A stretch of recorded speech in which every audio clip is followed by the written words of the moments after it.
Hello बच्चों, आज की इस वीडियो में हम लोग यहाँ पर वार्षिक परीक्षा आ गया है और यहाँ पर काफ़ी अच्छे तरीके से हम लोग वार्षिक परीक्षा का पेपर दोहरा रहे होंगे। तो यहाँ पर सामाजिक विज्ञान का आज पेपर हम लोग रिपीट करेंगे, जिसमें यहाँ पर काफ़ी अच्छे से दिया गया है। सामाजिक विज्ञान के हर एक क्वेश्चन को हम लोग बारी बारी से करेंगे। तो यहाँ पर दिया गया है, सबसे पहला क्वेश्चन है, पेपर को फटाफट रिपीट करो, समय बहुत कम है। ठीक है, अब यहाँ पर देखिए, पहला क्वेश्चन हमारा क्या दिया गया है बच्चों। यहाँ पर हम इसे थोड़ा सा और ऊपर लेके आते हैं। यहाँ पर देखेंगे, मसाई मसाई मसाई मार मारा राष्ट्रीय पार्क में स्थित है। तो ये कहाँ पर है? ये केन्या में है। कहाँ पर है बच्चों? केन्या में। ठीक है, अब यहाँ पर देखिए, धागड़ धागड़ यहाँ पर ये क्या है? यहाँ पर गलत लिखा गया। धागड़ किस राज्य का एक महत्वपूर्ण चरवाह समुदाय है? ठीक है, तो यहाँ पर किस राष्ट्र का है? महाराष्ट्र का है बच्चों। किसका है? महाराष्ट्र का, याद रखिएगा। अब यहाँ पर तीसरा वाला क्वेश्चन दे दिया गया है, जिसमें पूछ रहा है, पादप भिन्नता में भारत विश्व में कौन सा स्थान है? तो यहाँ पर भारत इस समय कौन सा स्थान है? छठा स्थान है। तो अब यहाँ पर बच्चों आगे की तरफ हम लोग पढ़ेंगे। क्वेश्चन काफ़ी अच्छा दिया रहेगा, लेकिन आप लोग रिपीट आप ही अच्छे से करेंगे तो काफ़ी अच्छे से करेंगे। अब यहाँ पर दिया है बच्चों, रॉयल बंगाल टाइगर कहाँ पाए जाते हैं? तो यहाँ पे रॉयल बंगाल टाइगर कहाँ पाए जाते हैं? तो यहाँ पर आप बच्चों बताएंगे, उष्ण कटिबंधीय सदाबहार में पाए जाते हैं। क्वेश्चन नंबर 5 बच्चों, यहाँ पर दिया गया है, किस पौधे की कलियां व जड़ें पाचन समस्याओं में लाभदायक हैं? तो यहाँ पर किस पौधे की कलियां और पौधे पाचन समस्याओं के लिए काफ़ी ज़्यादा, आपको पता है कि यहाँ पर जामुन बहुत ज़्यादा लाभदायक होता है। ठीक है, अब यहाँ पर छठवां हमारा दिया गया है, भारत के किस राज्य की जनसंख्या सर्वाधिक है? ये तो सबको पता है भैया कि भारत की जनसंख्या किस राज्य में सबसे अधिक है? उत्तर प्रदेश की है। उत्तर प्रदेश वाले सबसे ज़्यादा है, ये पाकिस्तान से भी ज़्यादा है।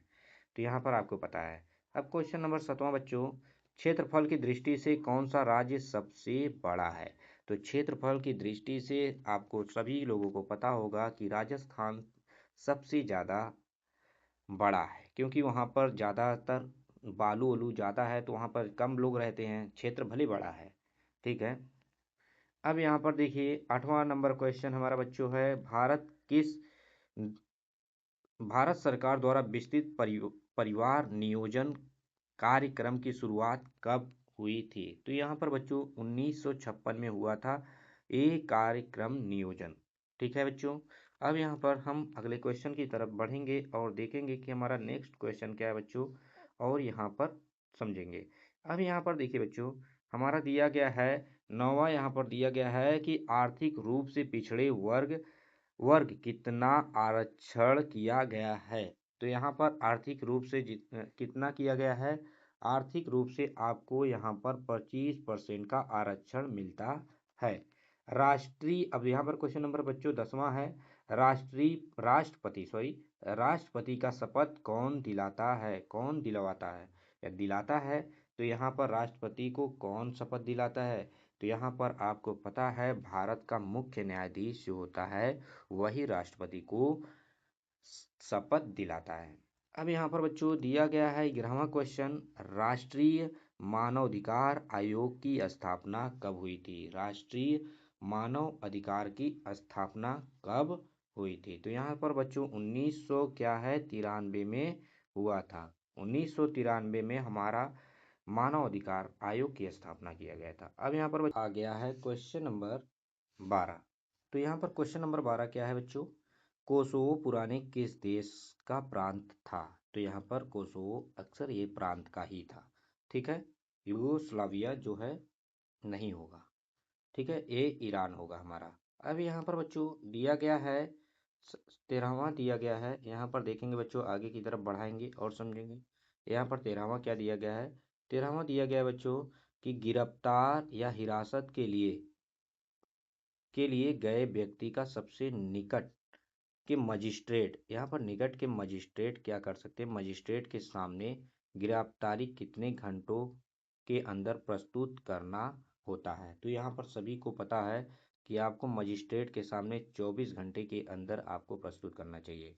अब यहाँ पर 14 हो गया है, राष्ट्रीय काम के बदले अनाज कार्यक्रम कब लागू किया गया है? अनाज का कार्यक्रम कब, राष्ट्रीय काम के बदले अनाज का कार्यक्रम 1 जनवरी 2002 को क्या किया गया था बच्चों? लागू किया गया था।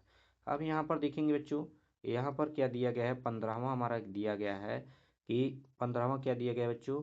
AAY का पूरा नाम क्या है?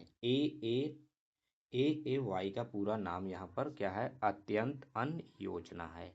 क्या है बच्चों? अत्यंत अन्य योजना है। अब यहाँ पर देखेंगे बच्चों, AAY का नाम हमें पता चल गया है, अत्यंत अन्य योजना हमारा हो जाएगा। अब यहाँ पर क्या हो जाएगा बच्चों? 16वां हमारा आ गया है। अब यहाँ पर क्या है? 16वां, भारत में 1993 में सबसे भयानक क्या आया था बच्चों? अकाल आया था। अकाल कौन सा था? अब यहाँ पर बंगाल का था कि तमिलनाडु का था? तो आपको पता ही है कि सबसे भयानक क्या था? बंगाल का था। अब यहाँ पर बच्चों 17वां क्या है? प्रत्यक्ष कर को किस नाम से जाना जाता है? यहाँ पे प्रत्यक्ष कर को किस नाम से जाना जाता है? तो प्रत्यक्ष कर को आयकर के नाम से जाना जाता है। किसके नाम से बच्चों? आयकर। अब यहाँ पर 18वां दिया गया है, द स्पीड ऑफ लॉज का लेखक कौन है? तो यहाँ पर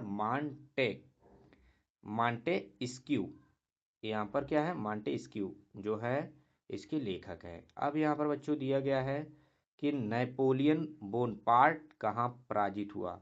नेपोलियन बोनापार्ट कहाँ पर पराजित हुआ? वाटरलू में पराजित हुआ था। अब यहाँ पर देखेंगे बच्चों कि हमारा अब यहाँ पर लास्ट वाला 20 वाला क्वेश्चन बच गया है। इसमें दिया गया है बच्चों कि यहाँ पर देखिए, दूसरा विश्व युद्ध कब हुआ था? यहाँ पर आपको बताना है दूसरा विश्व युद्ध कब समाप्त हुआ। तो यहाँ पर दूसरा विश्व युद्ध जो हुआ, समाप्त हुआ था 19 मई 1945 ईस्वी में। क्या हुआ? 9 मई 1945 ईस्वी में हमारा क्या हुआ था? ये युद्ध समाप्त हुआ था 9 मई 1945 में। अब यहाँ पर आपको क्वेश्चन दिया गया है बच्चों कि यहाँ पर क्या है? 11वां में 4 नंबर में आपको लिखना है, काफ़ी अच्छे तरीके से आप लोग लिखिएगा। लोकसभा राज्यसभा की अपेक्षा क्या शक्तिशाली है? देखिए, लोकसभा सीधे क्या होता है? जनता द्वारा चुनी जाती है। धन विधेयक केवल लोकसभा से प्रस्तुत होता है और सरल लोकसभा के प्रति उत्तरदायी होता है। ठीक है, जो लोकसभा है प्रति उत्तरदायी होता है, सरकार लोकसभा के प्रति ही उत्तरदायी होता है, यहाँ पर राज्यसभा के प्रति नहीं। आत्मविश्वास प्रस्ताव केवल लोकसभा में लाया जा सकता है। ठीक है, तो लोकसभा क्या है? शक्तिशाली है। शोषण, अब यहाँ पर दिया गया है कि अभी ए वाला, शोषण के विरुद्ध अधिकार पर प्रकाश डालना है। तो इस पर आप लोग काफ़ी अच्छे से प्रकाश डालिए। अकाल से आप क्या समझते हैं?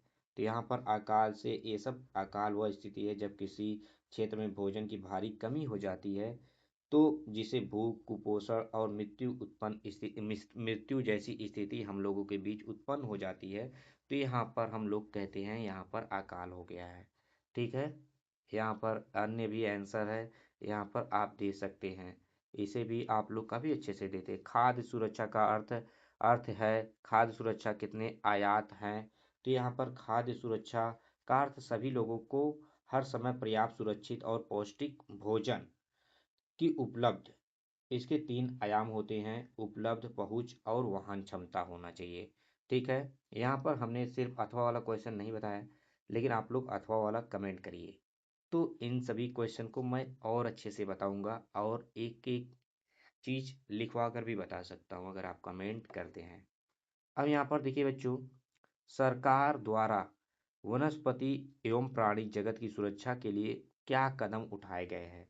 तो यहाँ पर सरकार द्वारा क्या कदम उठाया जाए? वनस्पति एवं प्राणी जगत की सुरक्षा हेतु सरकार के क्या कदम हैं? तो वन संरक्षण अधिनियम है, राष्ट्रीय उद्यान है, वनस्पति वन्य जीव अभयारण्य है और सामाजिक वनीकरण है, जैव विविधता संरक्षण है। इन सभी क्या है? ये हमारे जो हैं वन के संरक्षण के लिए सरकार हमारी कोशिश कर रही है। ठीक है। अब यहाँ पर अफ्रीका में अब यहाँ पर दिया गया बच्चों, अफ्रीका में चारवाही पर एक संक्षिप्त नोट लिखिए। देखिए हम यहाँ पर आपको एक संक्षिप्त में बता रहे हैं, लेकिन 6 नंबर का है तो आपको अच्छे से लिखना है। ठीक है।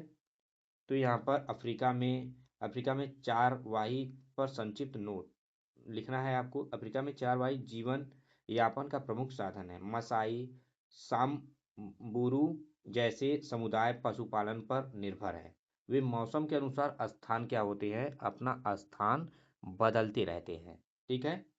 तो अब यहाँ पर बच्चों समानता के अधिकार पर आप लोग अच्छे से प्रकाश डालिए, समानता क्या है। ठीक है। तो यहाँ पर देखिए बच्चों, अब यहाँ पर दिया गया है कि न्यायपालिका के विषय से आप क्या समझते हैं, विषय में आप क्या समझते हैं और आप क्या जानते हैं न्यायपालिका से। तो यहाँ पर न्यायपालिका से हमें क्या मिलता है, न्यायपालिका कानून की व्याख्या करती है, कानून क्या क्या लगा है, मौलिक अधिकार की रक्षा करता है, हमारा मौलिक अधिकार क्या क्या है। हाँ ठीक है, मौलिक अधिकार की रक्षा करती है और संविधान सर्वोच्च बनाए रखने का पालन करती है। ठीक है। अब यहाँ पर दिया गया है 27 नंबर क्वेश्चन हमारा दिया गया बच्चों, हिंद महासागर में भारत केंद्रीय स्थिति से इसे किस प्रकार लाभ प्राप्त हुआ। तो भारत हिंद महासागर में भारत की केंद्रीय स्थिति का लाभ हमें बताना है। व्यापार में सुविधा, समुद्री सुरक्षा और अंतर्राष्ट्रीय संपर्क रणनीति महत्व पर इस पर आपको थोड़ा सा प्रकाश काफ़ी अच्छे से डाल देंगे तो आपका आंसर काफ़ी अच्छा बन जाएगा बच्चों। अब यहाँ पर 28 नंबर, भारत में खाद्य सुरक्षा कैसे सुनिश्चित की जाती है। तो यहाँ पर आपको बताना है खाद्य सुरक्षा कैसे सुनिश्चित की जाती है। तो आपको पता है खाद्य सुरक्षा अगर हम सार्वजनिक वितरण प्रणाली हमेशा रखें तो यह हमारा क्या होगा, इधर उधर होता रहेगा। और यहाँ पर बम्पर स्टॉक, न्यूनतम समर्थन मूल्य और सरकारी योजना के द्वारा हम लोग करते हैं। ठीक है। अब यहाँ पर आगे की तरफ बढ़ते हैं बच्चों। अब यहाँ पर देखिए हमारा क्या आ गया है, यहाँ पर चित्र आ गया है। आपको एक मानचित्र दिया रहेगा, उसमें आपको बताना होगा कि ये कहाँ पर है। तो भारत के रेखा रेखा मानचित्र में इन्हें दर्शाना है। तो यहाँ पर हमें उष्णकटिबंधीय वन कहाँ पर पाए जाते हैं, यहाँ पर उष्णकटिबंधीय वन कहाँ पर पाए जाते हैं, तो आपको बताना है पश्चिम घाट। अब यहाँ पर पर्वतीय वन कहाँ पर होते हैं, तो यहाँ पर बच्चों बताइएगा, आपका 5 नंबर बन जाएगा हिमालय। बंगाल की खाड़ी, बंगाल की खाड़ी कहाँ पर है, तो यहाँ पर बताइएगा बच्चों बंगाल की खाड़ी। यहाँ पर बंगाल की खाड़ी के बारे में काफ़ी डिटेल से बताइएगा बच्चों। तो बंगाल की खाड़ी, तो यहाँ पर बच्चों बंगाल की खाड़ी आपको पता है, जब यहाँ पर हमारा मानचित्र ऐसे होता है तो यहाँ पर बंगाल की खाड़ी बे ऑफ बंगाल लिखा जाता है, यहाँ पर बंगाल की खाड़ी है। भूटान भी क्या है, एक देश है। भूटान क्या है, भूटान, नेपाल, ये सभी मानचित्र में आपको दर्शाना होगा। ठीक है। अब यहाँ पर बच्चों दिया गया है हमारा, यहाँ पर मानचित्र बे ऑफ बंगाल, वहाँ पर बंगाल की खाड़ी आप दर्शा देंगे, आपको अच्छे से मिल जाएगा, वहाँ पर खुद दिया रहेगा। अब यहाँ पर बच्चों, यहाँ पर भारत की पश्चिम घाट से पूर्वी घाट तक बहने वाली नदी का नाम हमें बताना है बच्चों। यहाँ पर नदी का क्या नाम है, चिन्ह यहाँ पर बताना है। राजस्थान का क्या है, वो क्या है कि भारत की पश्चिम घाट से पूर्वी घाट तक। तो यहाँ पर हमें पता है कि नर्मदा जो नदी है वो पूर्वी घाट से पश्चिमी घाट से पूर्वी घाट तक बहने वाली नदी है। अब यहाँ पर हमारा राजस्थान का मरुस्थल का नाम क्या है, तो यहाँ पर आपको पता है सबसे बड़ा मरुस्थल हमारे यहाँ का थार ही है। और सबसे बड़ा थार है। भारत के पूर्वी तट पर स्थित एक बंदरगाह कौन सा है, बंदरगाह जो है चेन्नई। चेन्नई जो है एक बंदरगाह है, पूर्वी तट पर एक कौन सा है, चेन्नई है। उत्तर प्रदेश की राजधानी, तो यहाँ पर सबको पता है कि लखनऊ होता है। उत्तर प्रदेश, अगर आप उत्तर प्रदेश में हैं तो आपको पता ही है। गुजरात के स्थित खाड़ी का नाम क्या है, कच्छ की खाड़ी। यहाँ पर क्या है, लास्ट वाला आंसर आपका हो जाएगा कच्छ की खाड़ी बच्चों। तो यहाँ पर हमने सामाजिक विज्ञान काफ़ी अच्छे से पढ़ लिया।